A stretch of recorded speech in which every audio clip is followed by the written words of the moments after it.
금리를 인하하면 다양한 경제적 현상이 발생할 수 있다. 일반적으로 금리 인하는 대출 이자율을 낮추어 개인과 기업이 자금 조달 비용을 줄인다.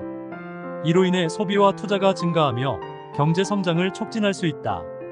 금리 인하의 주요 효과 1. 소비 증가. 대출 이자가 낮아지면 소비자들은 더 많은 대출을 할 수 있고 이는 소비 증가로 이어질 수 있다.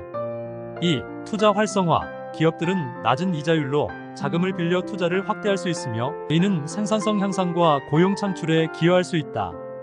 3. 주택시장 활성화. 대출 이자율이 낮아지면 주택 구매가 증가하고 이는 부동산 시장에 긍정적인 영향을 미칠 수 있다. 금리 인하의 부작용. 금리 인하가 지나치게 이루어질 경우 인플레이션 압력이 증가하거나 자산 가격 거품이 생길 수 있다. 또한 저축률이 감소하여 장기적인 경제 성장에 부정적인 영향을 미칠 수도 있게 된다. 금리 인하가 경제에 미치는 부작용 1. 주거비용 상승. 금리가 낮아지면 주택대출에 대한 수요가 증가하여 임대료와 주거비용이 상승할 수 있다. 이는 월세를 받는 자산이 인기를 끌게 되고 전세보다 월세를 주려는 경향이 생긴다. 전세금을 정기예금에 넣어도 낮은 금리로 인해 큰 이익을 보기 어렵기 때문이다. 2. 좀비 기업 증가. 금리 인하는 경기 둔화 시기에 비효율적인 기업들이 시장에 남아 과잉 공급과 제품 가격 하락을 초래할 수 있다. 이러한 기업들은 좀비 기업이라 불리며 건강한 기업에게 피해를 줄 수 있다. 3. 부채 급증. 저금리 환경은 가계와 기업의 부채를 증가시키며 이는 장기적으로 경제에 부담을 줄 수 있다. 가계 이자 부담 증가, 투자 자산 가격 급등, 빈부격차, 자산시장 버블 등의 문제가 발생할 수 있다. 4. 이머징 국가의 위험. 금리 인하는 자본 유출을 초래할 수 있으며 이는 이머징 국가에게 특히 위험할 수 있다. 자본의 유출은 환율 급등, 달러 부족, 외환위기 등을 일으킬 수 있다. 5. 인플레이션 발생.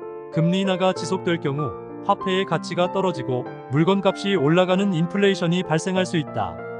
6. 저축률 감소.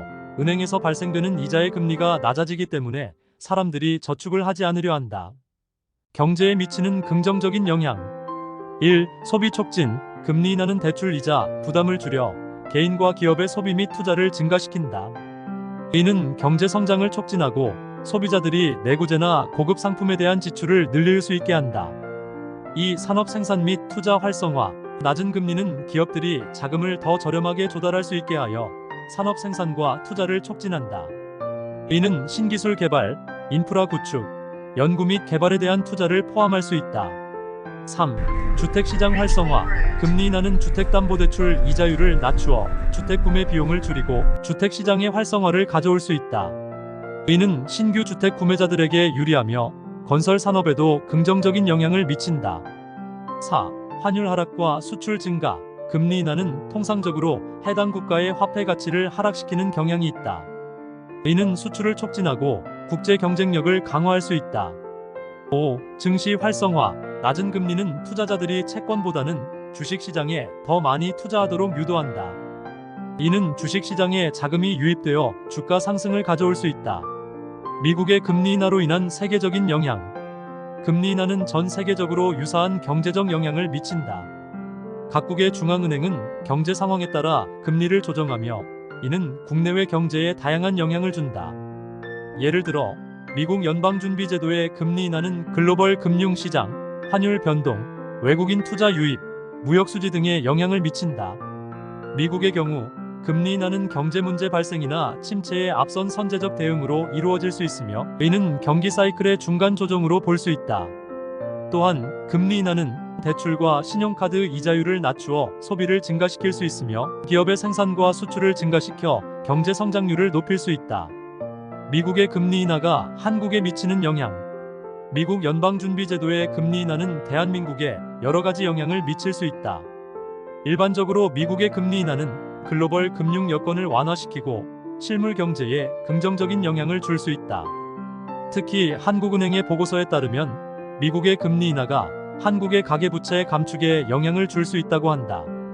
미국의 금리 인하가 한국의 가계부채 감축에 영향을 주는 이유는 글로벌 금융시장의 상호 연결성 때문이다.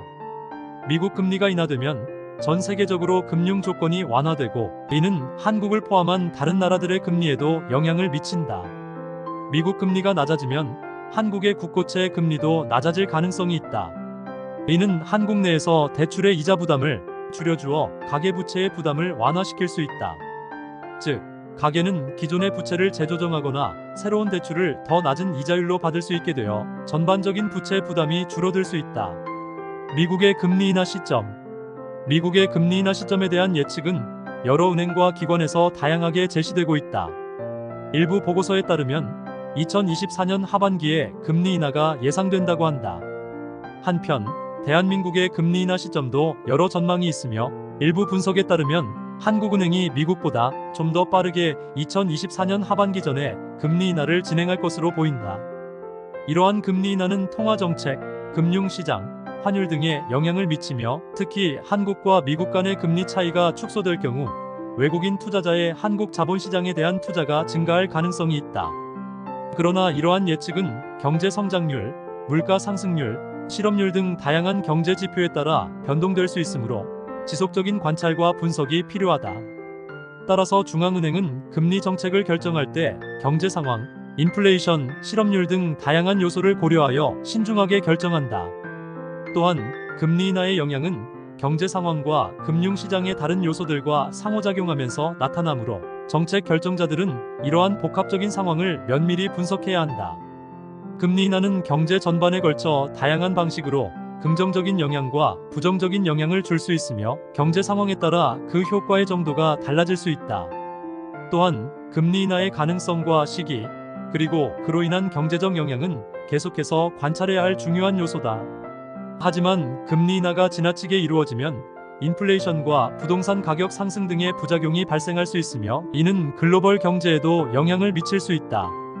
따라서 금리 인하는 각국의 경제 상황과 글로벌 경제의 상호작용을 고려하여 신중하게 결정되어야 한다.